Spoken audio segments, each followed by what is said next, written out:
Ukrainian President Volodymyr Zelensky visits a hospital in Kyiv to thank medics as the Russian bombardment in the Donbass region continues. Russian President Vladimir Putin says he'll guarantee the safe passage of grain from the Black Sea ports after he met with the African Union leader. Smoke continues to billow in the Donbass region, with thousands of lives lost in Ukraine during the last 100 days of fighting. And Russia continues to pound the eastern region, particularly in the town of Severodonetsk. Moscow has so far seized around a fifth of the country. The Ukrainian health system has had to make a huge coordination effort, but hospitals close to the front line are left without staff and equipment. The NGO Doctors Without Borders is trying to move patients from the area for much-needed medical treatment. Ukrainian President Volodymyr Zelensky visited a hospital in Kyiv on Friday to thank and award medics and staff for their work. He also spoke with servicemen who were wounded in battles. The 44-year-old says his country is a very different place now.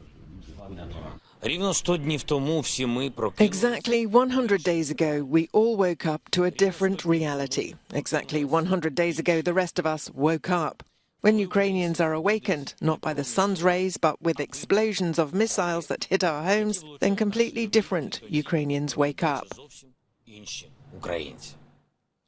There are three words that we've been fighting for 100 days after 8 years. Peace, victory, Ukraine. But with continuing talk of victory, how many more people will have to queue for basic food and aid in the next 100 days of war? 3 weeks of training are needed before Ukrainian troops can use the new rocket systems from the US and Britain. The Ukrainian president will be hoping it's not too late to push back advancing Russian forces. Russian President Vladimir Putin says he's ready to support a smooth export of Ukrainian grain via the Black Sea ports. It follows a global food crisis, particularly in vulnerable countries such as Africa. You're quite welcome to export wheat via seaports under Ukrainian control, first of all via the Black Sea ports, Odessa and the nearby ports. We didn't mind the Ukrainian ports, it was Ukraine.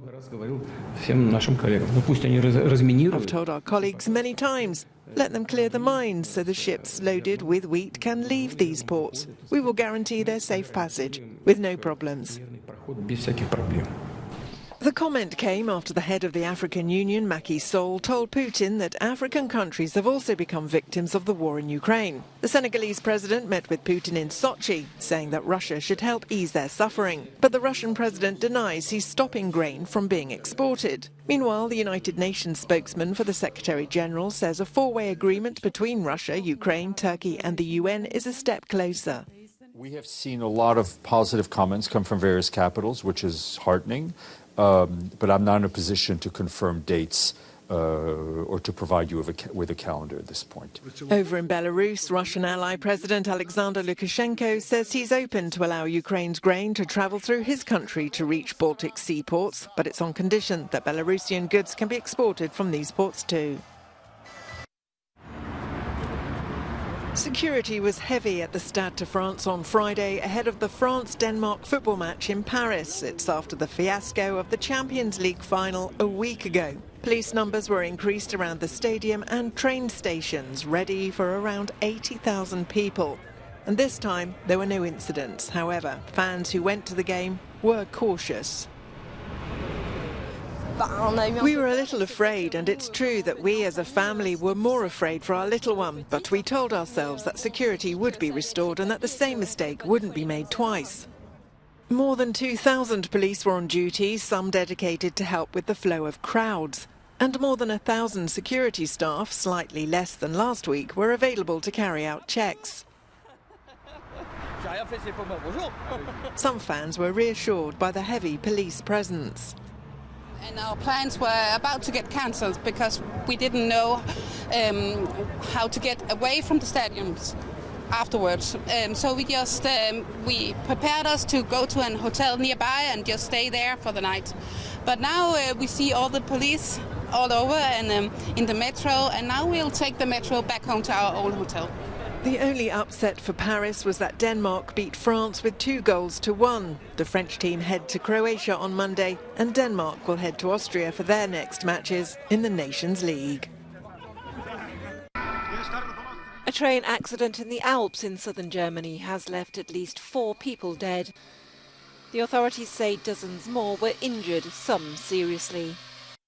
The packed train was travelling from Garmisch in the direction of Munich and derailed shortly after noon near the resort town of Garmisch-Partenkirchen. Several carriages fell on their sides, some fell down an embankment, and people were pulled out of the windows to safety. The cause of the accident is not yet known. It's also unclear how many people were on the train at the time of the incident. All emergency services, police and fire departments in the region were deployed, including 6 rescue helicopters. The line between Garmisch-Partenkirchen and Oberau north of the accident site was closed. It's nesting time for the storks at Plankendal in Belgium, and time for someone with a good head for heights to check on new arrivals. Each year, rings or bands are placed on the legs of young chicks. This year, 86 pairs have nested at the colony, which has a population of more than 350 birds. They may be large, but keeping track of the colony is quite a task for the keepers. It's important to band them to follow the evolution of the colony from year to year. It also gives information about the health of our stork colony. There may be birds that stay here.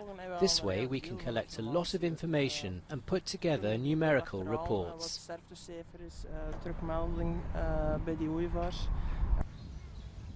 By autumn, these baby storks will be fully grown and ready to migrate. Some may return to Belgium in a few years. Tarik Saleh, a Swedish artist of Egyptian origin, has won the Screenplay Prize at the Cannes Film Festival for his political religious thriller Boy from Heaven.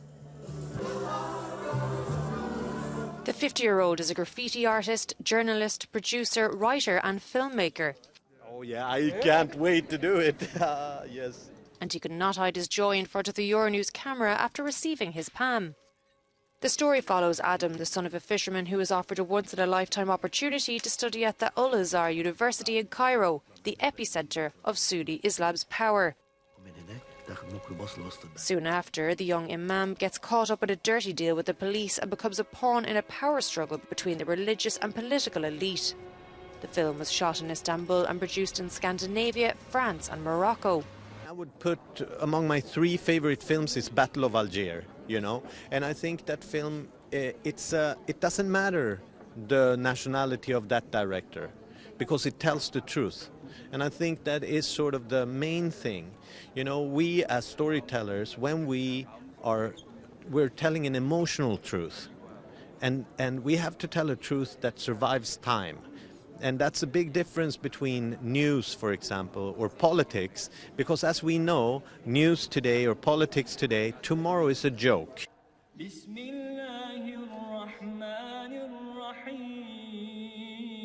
Providing an immersive and thrilling perspective of the Sunni religious universe, covering multiple different issues such as fundamentalism and humanism, Boy from Heaven serves as an eye-opening insight for Europeans who might be unfamiliar with the religion.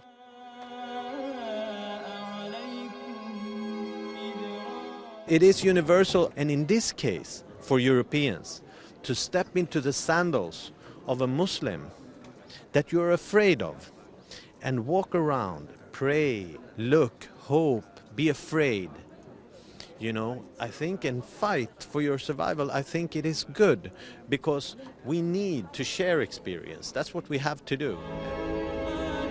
Educational entertainment is what Saleh offers, with a superbly written, filmed and well-performed tale.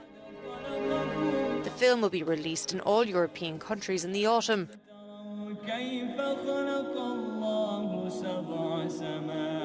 The director has dedicated this award to young filmmakers in Egypt, hoping they raise their voices and tell their stories.